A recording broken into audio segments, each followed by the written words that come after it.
त्वमेव माता च पिता त्वमेव त्वमेव बन्धुश्च सखा त्वमेव त्वमेव विद्या द्रविणं त्वमेव त्वमेव सर्वं मम देवदेव। नारायणं नमस्कृत्य नरं चैव नरोत्तमं देवीं सरस्वतीं व्यासं ततो जयमुदीरयेत्। नारायण नारायण। तो आज हम लोग पंचरत्न गीता में से गीता जी के 12वें अध्याय का गीता सार सुनेंगे। इस पंचरत्न गीता में जो कि एक छोटी सी पुस्तिका है, सजिल और गीता प्रेस से प्रकाशित है। इसमें 5 रत्न भरे पड़े हैं, जो है श्रीमद् भगवद गीता, श्री विष्णु सहस्त्रनाम स्तोत्र, विष्णु स्तवराज, अनुस्मृति, गजेंद्र मोक्ष। और इसके अलावा भी इसमें श्रद्धेय स्वामी जी महाराज की नित्य स्तुति प्रार्थनार्थ सहित दी हुई है, और श्रद्धेय श्री सेठ जी की गजल गीता भी है। इसके अलावा इसमें नित्य पठनीय 5 श्लोक जो अभी पढ़े गए वो अर्थ सहित दिए हुए हैं, और अंत में गीता सार दिया हुआ है। ये पुस्तक ऑनलाइन मंगा सकते हैं। इसका कोड नंबर 1628 सजिल्ड पॉकेट साइज पुस्तक है। और आज के इस अध्याय का नाम है भक्ति योग, और गीता जी का 12वां अध्याय इसका सार है। जो भक्त शरीर इंद्रियां मन बुद्धि सहित अपने आप को भगवान के अर्पण कर देता है, वह भगवान को प्रिय होता है।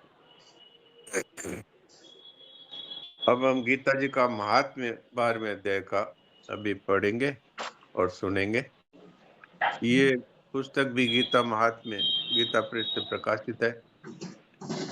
ये पुस्तकें ऑनलाइन भी मंगवा सकते हैं या गीता प्रेस की पुस्तक दुकान या स्टॉल से भी ले सकते हैं। ये जो महात्म्य है गीता जी के अध्यायों का, ये पद्म पुराण के अंतर्गत है, और इसमें महादेव जी और पार्वती जी तथा विष्णु जी और लक्ष्मी जी का संवाद है।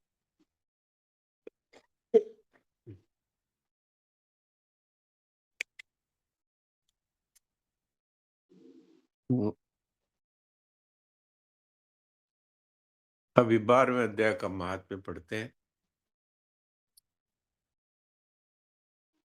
श्री महादेव जी कहते हैं, पार्वती, दक्षिण दिशा में कोल्हापुर नाम का एक नगर है, जो सब प्रकार के सुखों का आधार, सिद्ध महात्माओं का निवास स्थान तथा सिद्धि प्राप्ति का क्षेत्र है। वह पराशक्ति भगवती लक्ष्मी का प्रधान पीठ है। वह पुराण प्रसिद्ध तीर्थ भोग एवं मोक्ष प्रदान करने वाला है। वहां पर करोड़ों तीर्थ और शिवलिंग है। रुद्र गया भी वही है। वह विशाल नगर लोगों में बहुत विख्यात है। एक दिन कोई युवक पुरुष उस नगर में आया। वह कहीं का राजकुमार था। उसके शरीर का रंग गोरा, नेत्र सुंदर, ग्रीवा शंख के समान, कंधे मोटे तथा बड़ी बड़ी भुजाएं थी। नगर में प्रवेश करके सब और महलों की शोभा निहारता हुआ वह महालक्ष्मी जी के दर्शनार्थ मणिकंठ तीर्थ में गया। वहां स्नान करके उसने पितरों का तर्पण किया। फिर महामाया लक्ष्मी जी को प्रणाम करके भक्ति पूर्वक स्तवन करना आरंभ किया। राजकुमार बोला, आपके हृदय में असीम दया भरी हुई है, जो समस्त कामनाओं को देती तथा अपने कटाक्ष मात्र से सारे जगत की सृष्टि, पालन और संहार करती है। जगत माता महालक्ष्मी की जय हो।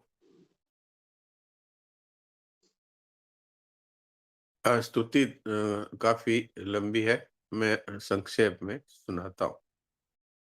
आप भक्तों का मनोरथ पूर्ण करने के लिए कल्पलता के समान हो, मुझ पर प्रसन्न होइए। उसके इस प्रकार स्तुति करने पर भगवती महालक्ष्मी अपना साक्षात स्वरूप धारण करके बोली, राजकुमार, मैं तुमसे प्रसन्न हूं, कोई उत्तम वर मांगो। राजपुत्र बोला, मां, मेरे पिता राजा बृहद्रथ अश्वमेध नामक एक महान यज्ञ का अनुष्ठान कर रहे थे।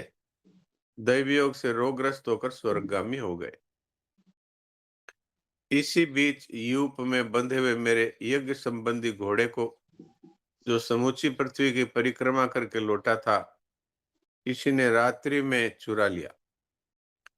उसकी खोज में मैंने कुछ लोगों को भेजा, किंतु वे लोग खाली हाथ लौट आए।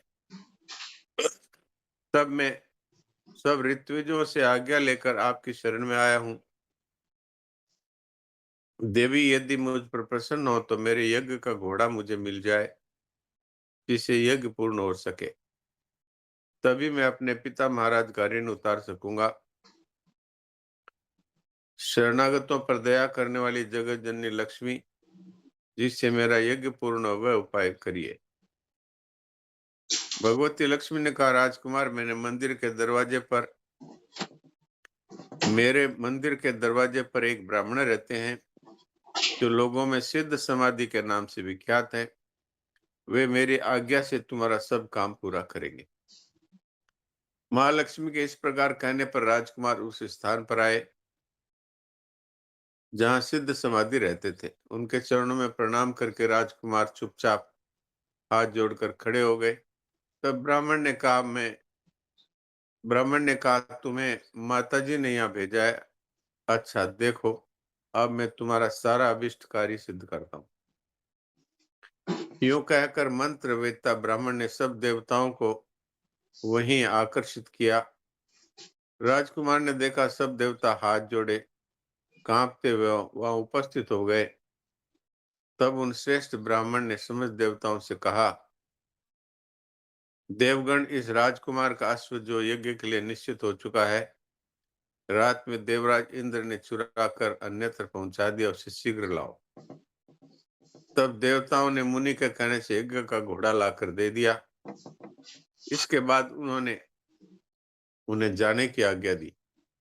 देवताओं का आकर्षण देखकर तथा खोए हुए अश्व को पाकर राजकुमार ने मुनि के चरणों में प्रणाम करके कहा,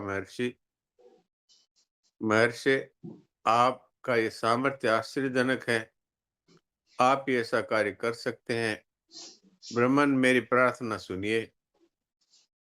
मेरे पिता राजा बृहद्रथ अश्वमेध यज्ञ का अनुष्ठान आरंभ करके दैवी योग से मृत्यु को प्राप्त हो गए हैं।